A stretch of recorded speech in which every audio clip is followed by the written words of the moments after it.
Benvinguts un diumenge més a Església Notícia. Vos convidam a acompanyar-nos un dia més en aquest espai d'actualitat i de notícies sobre l'Església Catòlica a Mallorca. Tenim molt de continguts en el nostre programa, com per exemple el Dia de l'Església Diocesana que celebram aquest cap de setmana.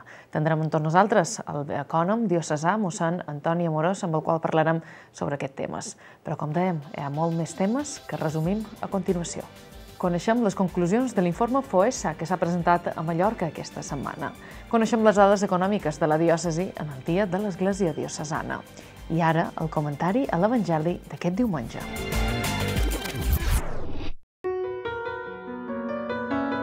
Lectura de l'Evangeli segons Sant Mateu. En aquell temps Jesús digué als deixebles aquesta paràbola. Un home que se n'anava fora del país cridà els seus administradors i els confià els seus béns. A un li donà 5 milions, a l'altre 2 i a l'altre 1. Al cap de molt de temps l'amo tornà i els demanà comptes. Es presentà primer el que havia rebut 5 milions. Dugué també els 5 que havia guanyat i digué: Senyor, m'havíeu confiat 5 milions i n'he guanyats 5 més. Es presentà també el qui n'havia rebut 1 i digué: Senyor, sé que sou un home exigent, que voleu collir on no havíeu sembrat i aplegar on no havíeu escampat. Per això vaig tenir por i vaig amagar els vostres diners. Aquí teniu allò que és vostre. L'amo li contestà: Ets un administrador dolent i gandul. Tu sabies que vull collir on no he sembrat i aplegar on no he escampat.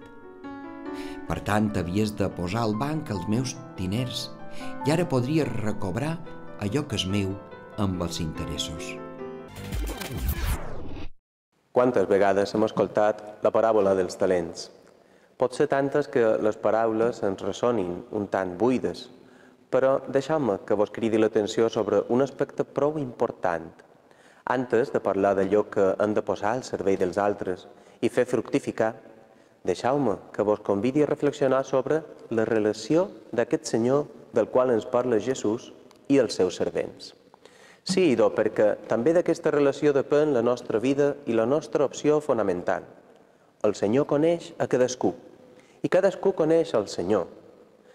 No és vera que aquell que s'havia guardat els talents ho feia justament perquè coneixia el Senyor. Doncs, a l'hora de posar en marxa els nostres propis talents, serà imprescindible haver tingut una trobada personal i íntima amb aquell que ens els dona. Ell ja ens coneix prou bé. Ara és el moment de que nosaltres també el coneguem, així com un amic coneix el seu amic.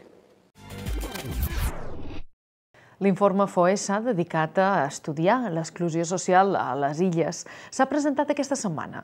Segons es desprèn de les seves pàgines, 1 de cada 3 persones es troba sota el llindar de l'exclusió. Càritas Diocesana ha presentat aquesta setmana l'informe FOESA, segons el qual 7 de cada 10 balears sofreixen exclusió social o estan molt a prop de sofrir-la. L'estudi el presentaren Margalida Riutort, presidenta de Càritas Mallorca, i Guillermo Fernández, responsable de l'organització que ha realitzat l'estudi. Segons l'informe, Balears pateix un problema d'exclusió social més seriós que la resta de l'Estat, situant-se juntament amb Canàries i València entre els pitjors de l'Estat. Estaríamos hablando en torno a 300.000 personas que se encuentran en ese espacio de la exclusión, unos 115.000 hogares. A més, el 42,9% presenta una situació d'integració moderada, el que suposa estar molt a prop de la zona de risc, enfront del 40,6% de la resta del país. Això suposa que 130.000 habitants de les illes es troben a un nivell d'exclusió severa, amb el conseqüent perill a que es converteixi en estructural. Si Baleares representa aproximadamente el 2,4% de la población del conjunto del Estado, en el ámbito de la exclusión representaría el 2,6%. Es decir, aportamos en las Baleares un poquito más de lo que nos correspondería en términos proporcionales de población. Actualment, un 31,5% dels habitants de les illes no disposa dels ingressos suficients per cobrir totes les despeses de la casa, enfront del 20% de la mitja espanyola, el qual suposa que cada vegada hi ha més pobres amb feina, però que aquesta via no els és suficient per sortir de la crisi. En aquest dia de l'Església Diocesana ens acompanya en aquest plató, com no podria ser d'altra manera, l'ecònom diocesà, mossèn Antoni Amorós. Amb ell parlarem sobre les finances, sobre l'economia de l'Església, però també sobre la tasca que realitza a nivell diocesà i també a nivell parroquial, sempre a favor dels més necessitats. El tenim avui amb tots nosaltres. Benvingut, mossèn Antoni Amorós, en aquest programa. Bon dia, Cristina, i bon dia a tots. Gràcies per convidar-me. Com dèiem, en aquest dia important de l'Església Diocesana, pintura un concepte un poc desconegut, no? La gent coneix la seva realitat, pintura parroquial, pintura de moviments, però com se pot explicar què és l'Església Diocesana? L'Església se fa present en una comunitat molt petita, és a dir, que és la meva parròquia, la meva església, el meu campanar, el meu santuari, i amb això ja m'hi sent molt identificat. Però tenia aquesta consciència que l'Església és molt més ampla que això i que inclou tots uns serveis centrals diocesans, inclou les altres parròquies i tot això és molt més difícil. A més, hi ha un mite. És un mite que moltes vegades quan parlem del Vaticà, el Vaticà té molt de dobbers, tocaria enviar dobbers cap a Mallorca. Hombre, hi ha uns certs ingressos turístics que més o menys deuen bastar per mantenir aquell patrimoni arquitectònic, que és molt gran, però poca cosa més. I el bisbat, que encara menys, també hi ha aquest concepte. El bisbat té molt de dobbers. No, el bisbat no té uns ingressos màgics. El bisbat té els ingressos de la creveta, dels quals immediatament que arriben un 70% se van per retribuir els capellans i queda l'altre 30%. En l'altre 30% se tenen alguns serveis i, a més, s'ajuda encara un poc a les parròquies, però ningú pot pensar que aquí s'inventen dobbers, perquè és que no se n'inventen. Ni aquí ni enlloc, no? Ni aquí ni enlloc. És un moment complicat. Com dèiem, parlàvem de la parròquia i precisament el lema d'enguany, d'aquest Dia de l'Església Diocesana a nivell nacional, fa això precisament, és a dir, reflexionar sobre la parròquia, sobre la participació també. Hem parlat d'un tema econòmic, però també els recursos humans són importants en aquest dia, tenir-los en compte. Són molt importants. Per exemple, Càritas tots han tingut molt present que hi ha estat. L'Església és molt gran en aquest aspecte. Quan hi ha èbola, l'Església hi ha hagut de dur a dos germans de Sant Joan de Déu, que va de morir, per dir-ho de qualque manera, aquí. Per què? Perquè eren enemics malalts fins que ells han agafat la malaltia. Hi ha hagut una crisi brutal a Espanya i Càritas s'ha vist que hi era per tot. Jo me xoca molt el programa aquest que feien, que ja no el fan enguany, però el feien la temporada passada, Entre Todos. Sortien unes persones que demanaven ajuda per diverses coses. Si alguna cosa tenien en comú tots, és que tots havien estat ajudats per Càritas. Exacte. Hi ha les càritas parroquials i no hem de confondre. Jo no he de dir que l'Església Diocesana sigui per Càritas, perquè no ho és. Però hi ha una cosa, l'Església és una gran xarxa que està escampada a tots els racons. Ara mos estem plantejant un servei per regenerar els immobles de l'Església i mos ha quedat un concepte molt clar. L'Església vol ser present amb una església, una vivenda per capellà i un local per exercir la pastoral a tots els barris i a tots els pobles de la nostra illa.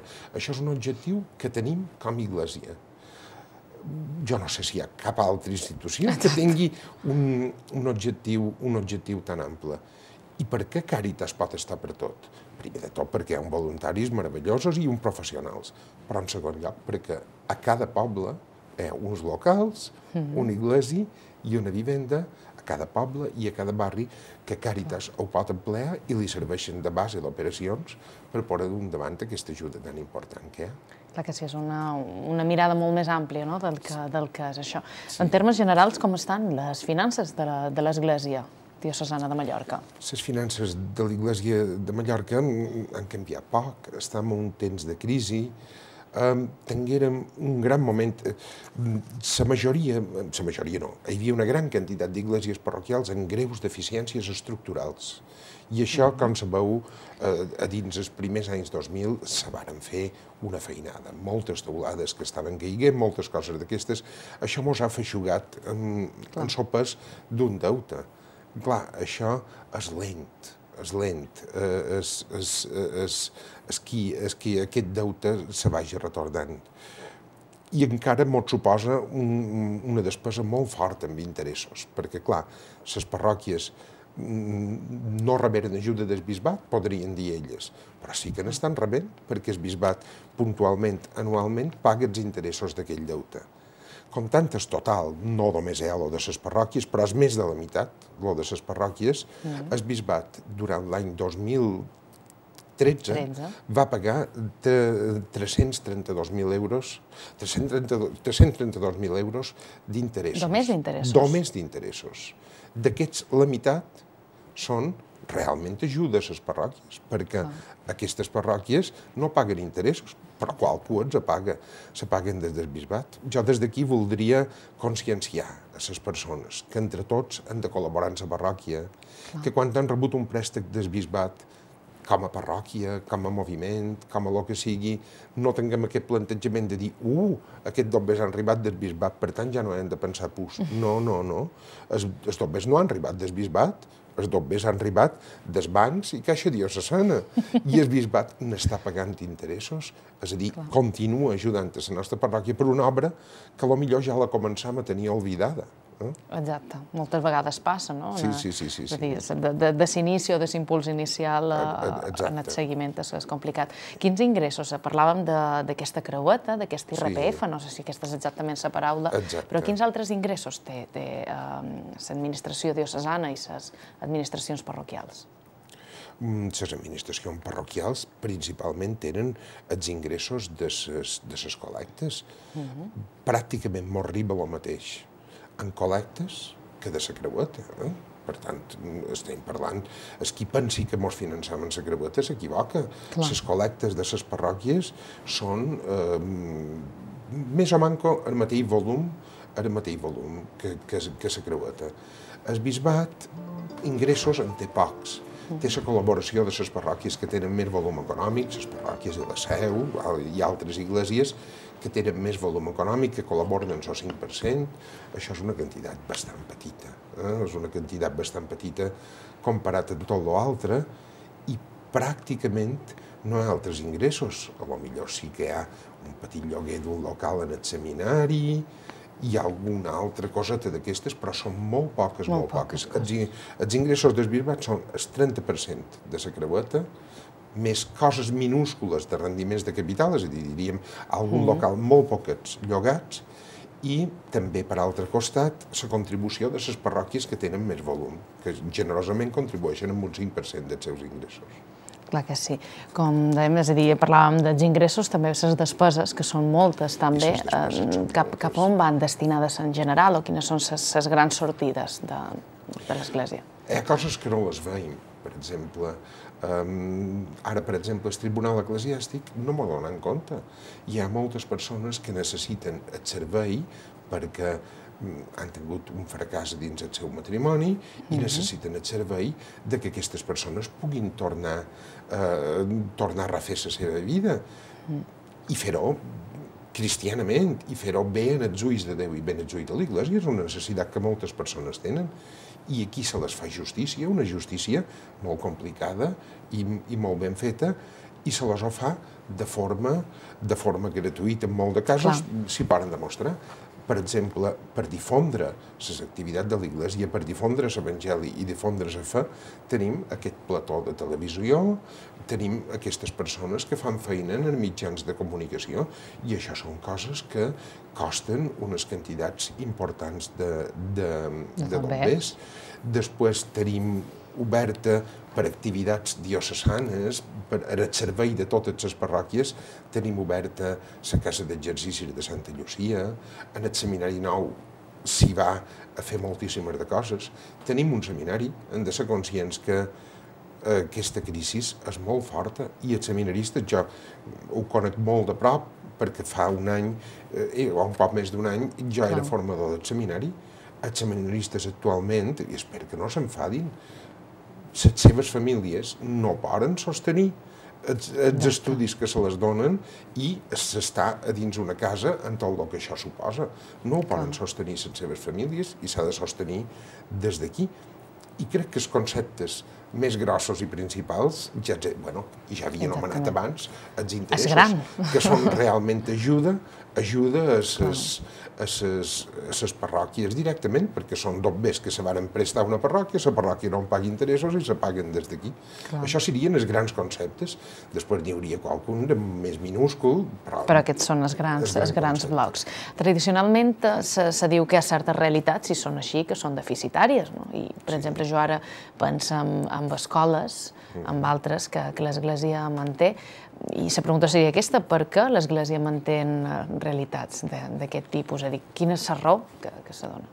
Evidentment, l'Església manté realitats deficitàries perquè l'Església no està feta per guanyar dobbers, sinó per fer un servei, principalment d'evangelització, entès en un sentit ample, que també inclou s'estar a prop dels pobres i inclou patrimoni cultural, perquè també, d'alguna manera, també té que veure amb l'evangelització.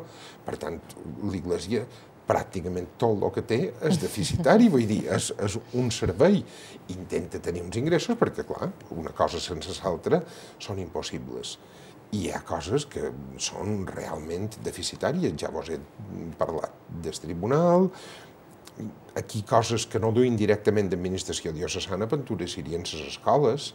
Les escoles, l'Església els ha obertes perquè siguin un mitjà de diàleg, fa cultura, per altre costat, un mitjà de formació de la persona completa dins els valors cristians, i per altre costat també un mitjà per poder estar a prop de joves, per poder-los mostrar directament, joves i infants, per poder-los mostrar directament el missatge de Jesús, i que ells facin una opció de fer-se cristians. Això és importantíssim. Per tant, encara que hagin estat deficitàries, perquè les escoles de pobles, de ciutat, més o menys són autosuficients, amb la col·laboració dels pares, evidentment. Però les escoles dels pobles no ho eren.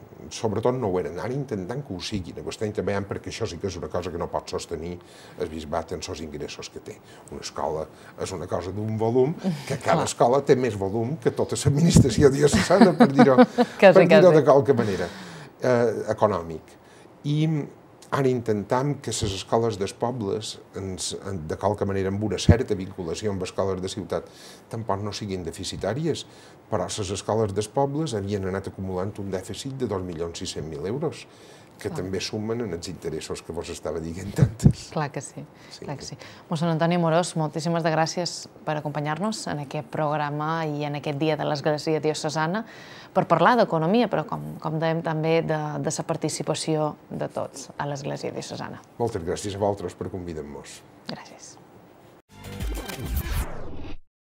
Mossèn Bartomeu Villalonga respon a una qüestió que es planteja sovint.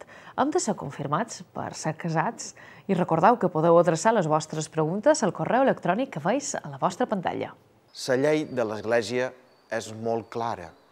Per rebre el sacrament del matrimoni, prèviament s'ha d'haver rebut el sacrament de la confirmació si no hi ha un inconvenient greu que ho faci impossible. I és que per casar-se no és indispensable el sacrament de la confirmació, però sí que l'Església diu que és convenient rebre aquest sacrament si no hi ha impediments que ho facin impossible. I és que el sacrament de la confirmació és la culminació de tot el procés de l'iniciació cristiana i en el qual rebem el gran do de l'Esperit Sant. Jo formularia una altra pregunta, si m'ho permeteu. Per què una persona se vol casar per l'Església si conseqüentment no viu la seva fe cristiana?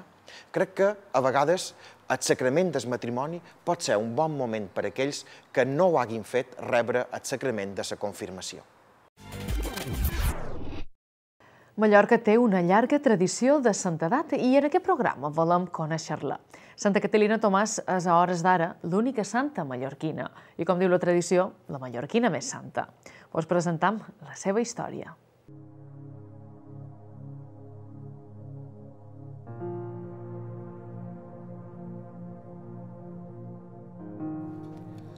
Per la influència que tingué en la societat del seu temps i per l'època crucial que visqué, destaca la nostra santa, única canonitzada, monja del monestir de Santa Magdalena, que seguí la regla de Sant Agustí com a canonesa.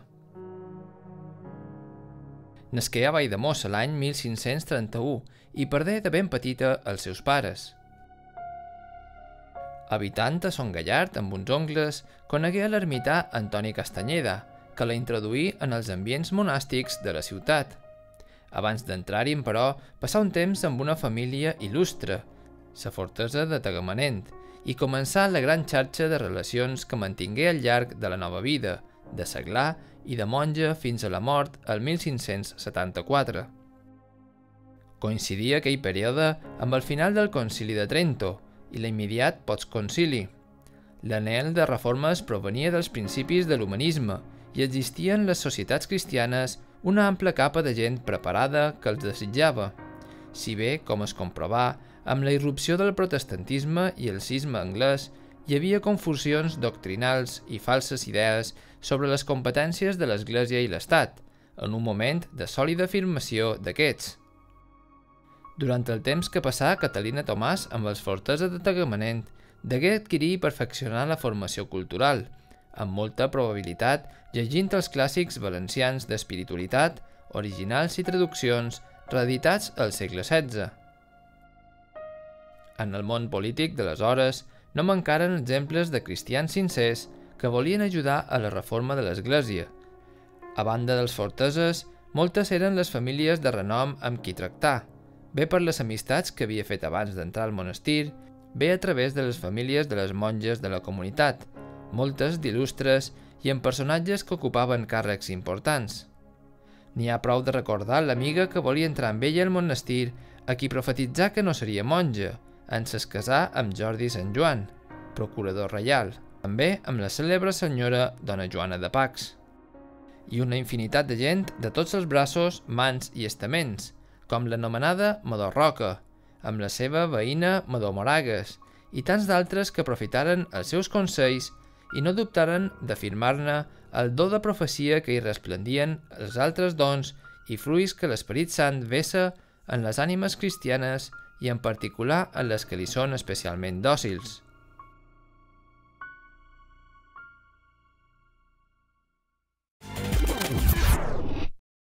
Avui, en el Dia de l'Església Diocesana, volem reflexionar i donar valor a la tasca que la institució fa per estar a prop dels més necessitats, en molts camps i molt diversos, que tots ells necessiten de l'economia.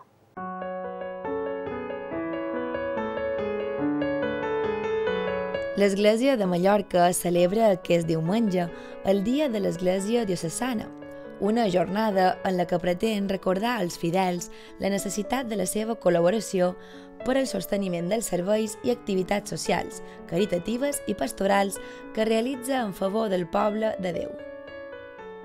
La jornada, organitzada pel Secretariat per al Sosteniment de l'Església de la Conferència Episcopal Espanyola, se celebra cada any durant el diumenge anterior a la festivitat de Jesucrist Rei. Enguany, el lema triat és «Participar en la teva parròquia és fer una declaració de principis».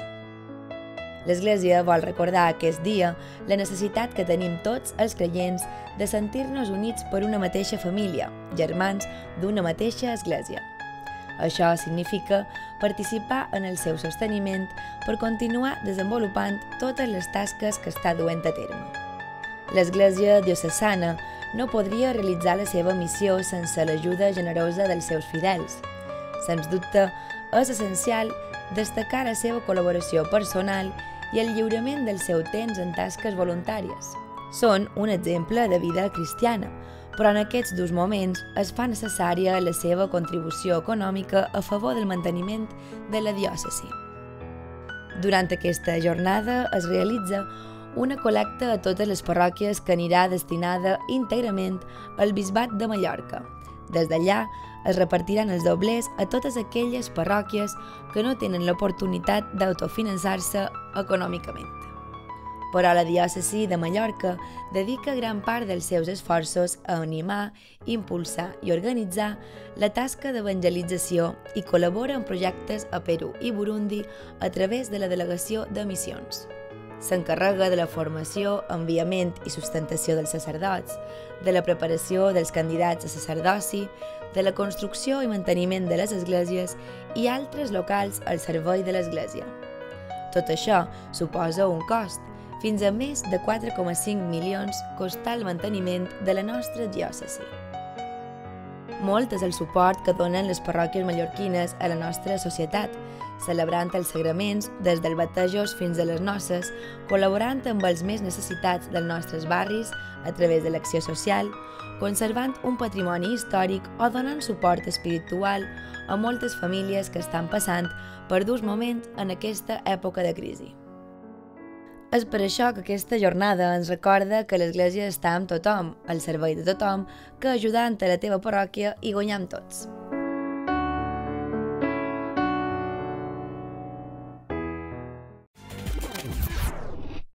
En aquest dia de l'Església diocesana tenim, com sempre, el bisbe Xavier, que ens acompanya per parlar sobre l'actualitat diocesana, mai millor dit. I aquesta actualitat passa, com no, per l'esdeveniment que estem vivint aquest cap de setmana, que és el Congrés per a l'Evangelització, que ja va començar ahir i que avui continua. Benvingut, senyor bisbe, moltíssimes gràcies per acompanyar-nos avui. Com dèiem, l'esdeveniment d'aquest cap de setmana, sens dubte, és aquest Congrés per a l'Evangelització que s'està desenvolupant. Quina valoració feis?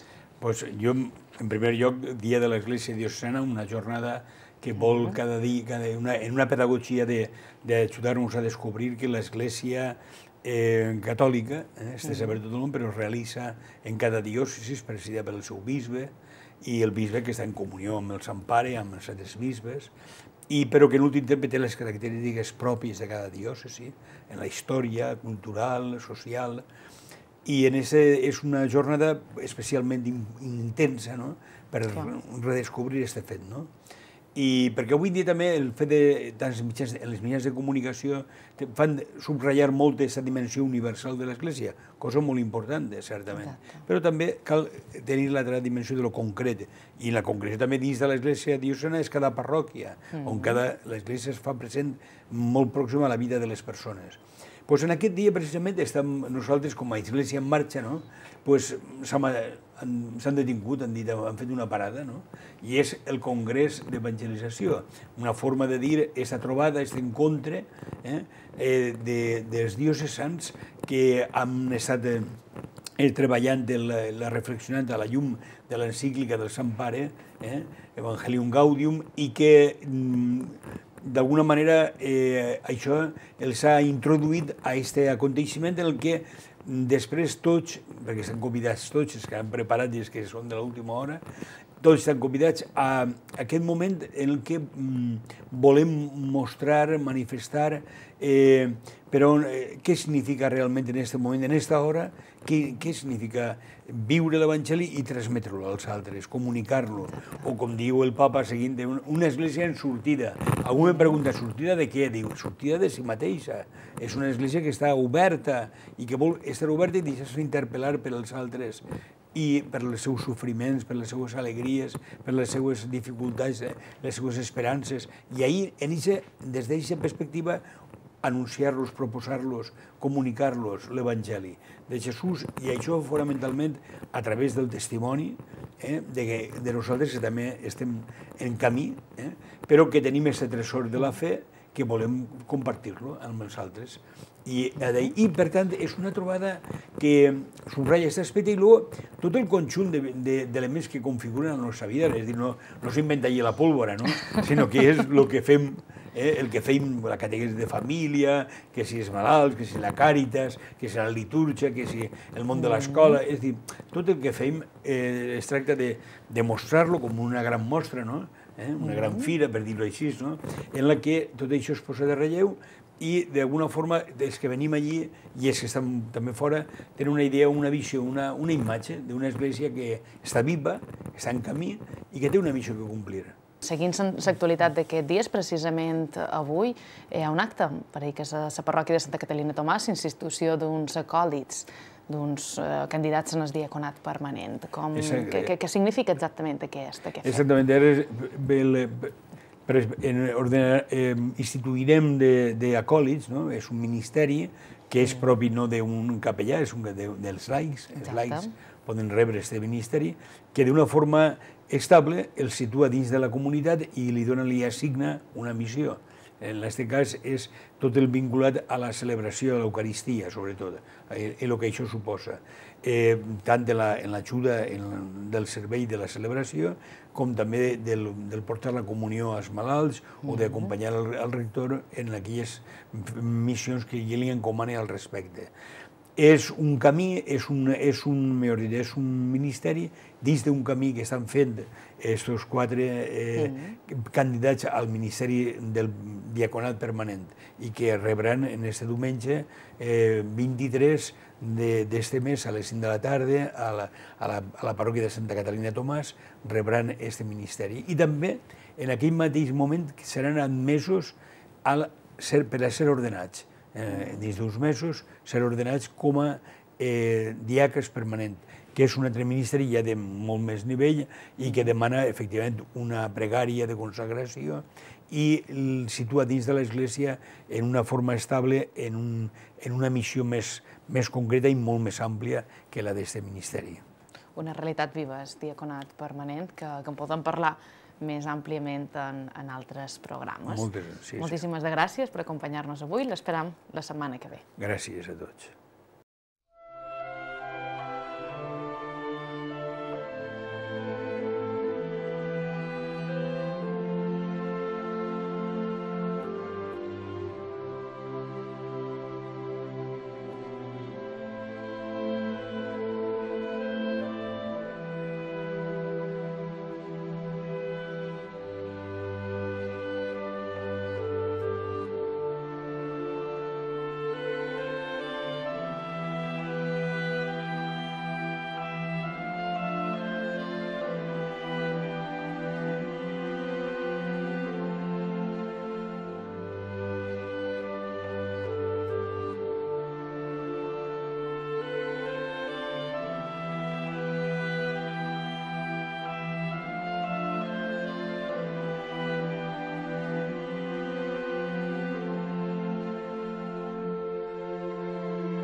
Gràcies un dia més per acompanyar-nos en aquest espai d'actualitat i d'entrevistes. Tornarem la setmana que ve amb més continguts que hem preparat per a tots vostès. Passin una bona setmana i fins aviat.